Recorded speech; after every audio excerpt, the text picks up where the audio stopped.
Hello friends, આજે આપણે બનાવીશું મગની દાળ અને મેથીનો એકદમ ક્રિસ્પી નાસ્તો, જેને મગની મઠરી પણ કહેવામાં આવે છે.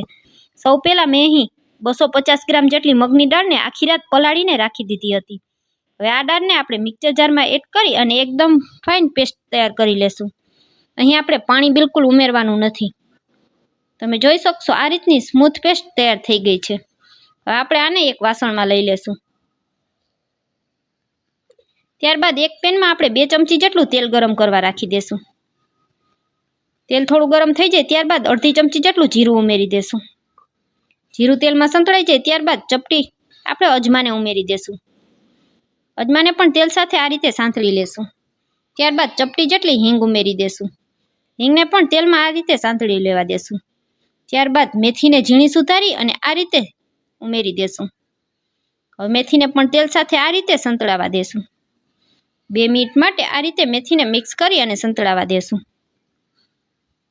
મેથી સરસ સંતળાઈ ગઈ છે. ત્યારબાદ તેમાં ચપટી હળદર અને સ્વાદ પ્રમાણે મીઠું ઉમેરી દેશું અને ફરી પાછું આ રીતે મિક્સ કરી લેશું.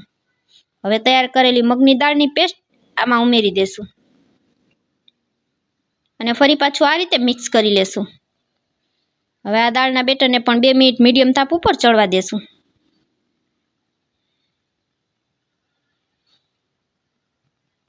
હવે 2 મિનિટ બાદ આપણે તેમાં થોડો ધાણા જીરું પાવડર ઉમેરી દેશું અને થોડો ગરમ મસાલો ઉમેરી દેશું અને ફરી પાછું બધું આ રીતે મિક્સ કરી લેશું.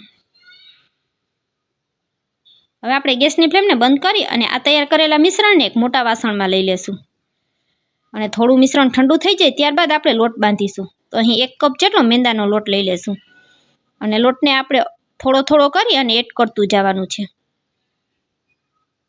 એકી સાથે લોટ એડ કરવાનો નથી. આ રીતે થોડો થોડો લોટ એડ કરતા જશું અને આપણે લોટ બાંધીને તૈયાર કરી લેશું. એકદમ હળવા હાથે આપણે આ લોટને બાંધીને તૈયાર કરવાનો છે. આ લોટ આપણો અહીં ઢીલો જ તૈયાર થશે. હવે 1 ચમચી જેટલો ફરી પાછો મેંદાનો લોટ એડ કરી અને આપણે લોટને એકદમ સરસ તૈયાર કરી લેશું. લોટ થોડો ઢીલો હતો એટલે ફરી પાછો 1 ચમચી જેટલો આપણે મેંદાનો ઉપયોગ કરેલો છે. હવે આ રીતે લોટ બાંધીને તૈયાર થઈ ગયો છે. હવે 1 ચમચી તેલ ઉમેરી અને લોટને આ રીતે મસળી લેશું.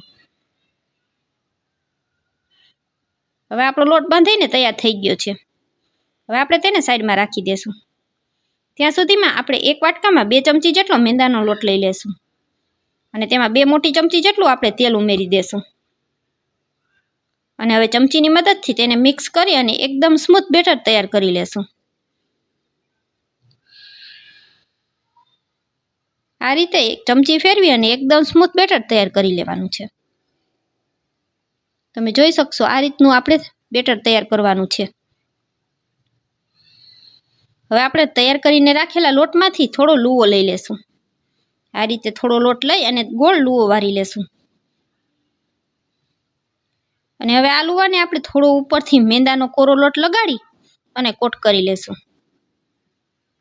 હવે તેને પાટલા ઉપર રાખી અને આપણે રોટલી વણી લેશું. અહીં આપણે એકદમ પાતળી રોટલી વણીને તૈયાર કરવાની છે. પાટલાની સાઈઝની રોટલી વણી અને આપણે તૈયાર કરી લેવાની છે. તમે જોઈ શકશો એકદમ પાતળી રોટલી વણાઈ ગઈ છે. આ રીતની આપણે બધી રોટલી વણીને તૈયાર કરી લેવાની છે.